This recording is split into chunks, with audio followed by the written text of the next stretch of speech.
Without a doubt, Peppa Pig is one of the biggest hits in the world of animated shows. But did you know that even after being on the air for over 20 years, the world of the Little Pink Pig still holds several mysteries? Aunt Dottie? One of the biggest mysteries involves the identity of one of Peppa Pig's family members.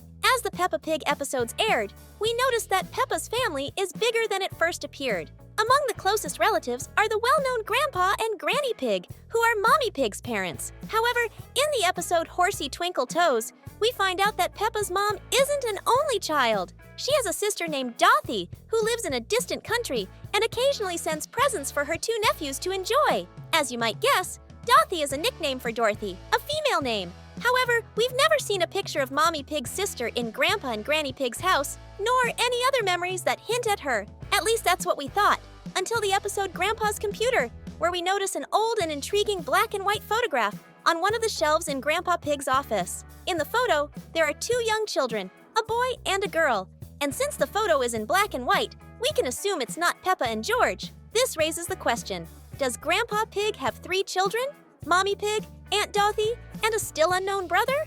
Or perhaps Dottie is actually a nickname for Dorotheo, and this relative is really an uncle, not an aunt? This is undoubtedly one of the most intriguing mysteries of the series, leaving everyone excited to see when this character, whoever they are, will make their official appearance in Peppa Pig. It's definitely a question without answers, but one that continues to spark curiosity in fans all around the world. Ready to jump into this muddy puddle of mysteries in Peppa Pig? Then put on your golden boots and get ready to uncover even more secrets about the Pink Pig's universe with us now. Who is Susie's dad? Every Peppa Pig fan knows that Susie Sheep has been Peppa's best friend for as long as we can remember. That's why her importance in the series is undeniable, as when they're not playing together, they're usually arguing. However, despite being such an important character, did you notice that in no episode, throughout all these years of the show's airing, is there any mention of Susie's dad?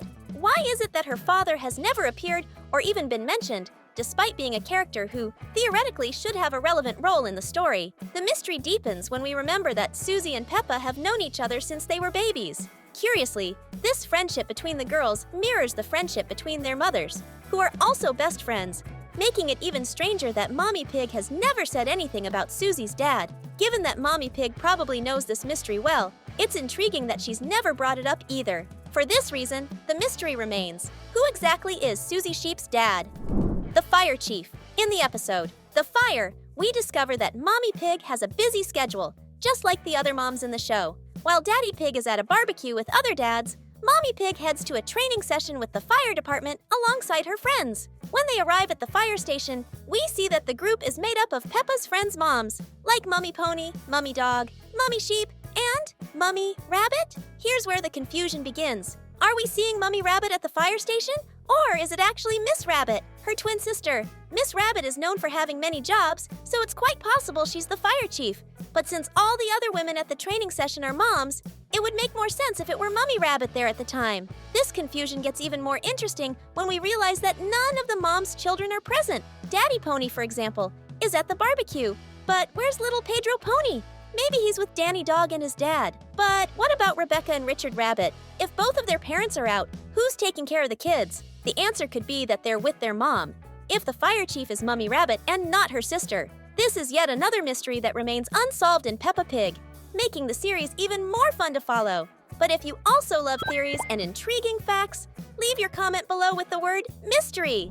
Daddy Pig's parents? Now, moving over to Peppa's paternal side, we already know a few of Daddy Pig's relatives, like Uncle Pig, his wife, and their children. We also know, based on flashbacks in some episodes, that both Daddy Pig and Mommy Pig attended the same school that Peppa and George go to today. Additionally, they both had the same teacher, the famous Madame Gazelle. Considering they were just little kids back then, it's likely that their parents took them to school, suggesting that Daddy Pig's parents lived in the same town where Peppa and her family live now. But after over 300 episodes, we still haven't seen Daddy Pig's parents, nor have we even heard them mentioned. This brings up a few possibilities. Did they move to another town, or are they no longer alive? Since they're probably not that old, it's more likely that they're still alive and perhaps moved to a quieter place, like a farm. Or maybe they won the lottery and have been spending all this time on one cruise after another. Not a bad idea, right?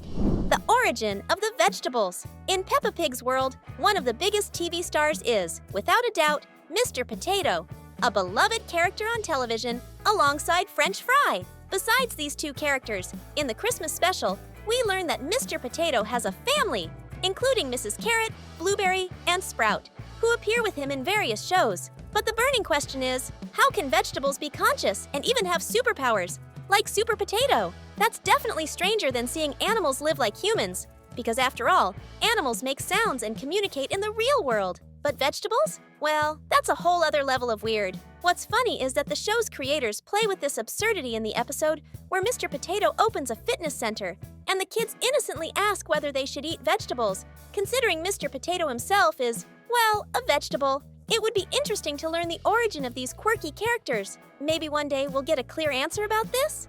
Predator animals. In one episode, when the children visit the zoo, we discover that the animal keepers are none other than Mr. Lion and Mrs. Crocodile. The kids show no fear, but Madame Gazelle, on the other hand, is clearly frightened by the presence of these predators so close by. This suggests she understands all too well what they're capable of. Another intriguing example involving predatory characters happens when Daddy Pig and Mr. Wolf are preparing for a picnic. While crossing the river by boat, Mr. Wolf repeatedly mentions that he's hungry and gives Daddy Pig some odd looks. Although he could be referring to the picnic basket, the context hints that he might just be thinking about eating Daddy Pig. Of course, that doesn't happen since this is a children's show, but even so, it raises the question, how do these predator animals control their instincts? Could something similar to Zootopia's storyline have occurred in Peppa's town, where all the predator animals stopped eating other animals? Unfortunately, we don't have an answer, but one thing's for sure, this mystery makes for some great fan theories. If you want to learn more about these and other mysteries, don't forget to subscribe to the channel and turn on notifications so you won't miss out on more amazing videos about the wonderful world of Peppa. Rebecca Rabbit's house. One curious thing about Peppa Pig is that almost all the buildings in town are located on hilltops. This includes the school, the supermarket, and of course, Peppa's house. In the episode Flood, we discover the reason. The town can be hit by such heavy rain that only the tops of the hills stay above water. But have you ever stopped to think about what happens to the rabbit family's house, which is built into a hill? Or what happens to Molly Mole's house, which is even lower than the rabbit family's home? The big question is, does Rebecca Rabbit's house get completely flooded both inside and out during a storm? Or are tightly closed doors and windows enough to prevent a major flood? This is a fascinating mystery that makes us wonder if the families living inside hills have some special trick to protect themselves from the rain. Madame Gazelle's first name, the revelation that Madame Gazelle is a vampire, is no longer a secret for Peppa Pig fans, even though the creators have never explicitly confirmed it. Given the fact that she's a centuries-old creature, it's no surprise that she keeps many secrets. And one of the biggest mysteries is, what is Madame Gazelle's real first name? After all, Madame is a title, and Gazelle is her species, not her birth name. We know that in the past, she was part of a rock band with her sisters, called the Rocking Gazelles. In the episode where the kids and their families plan a farewell party for the school's oldest teacher, we learn that her sisters are named Greta and Gretel. In this same farewell episode, one of her sisters calls her Gigi, suggesting that her initials are GG. Hello, Gigi. Obviously, the second G stands for Gazelle, but what about the first? Since her sisters' names also start with G like Greta and Gretel, it's reasonable to assume that Madame Gazelle's name also begins with a G. Could it be Gretchen? Or maybe Gretelin? This is a mystery that's still far from being solved. You've reached the end of the video, and now you have 2 awesome video options popping up for you that we're sure you'll love. Pick one and enjoy watching. We'll see you in the next video. Until then.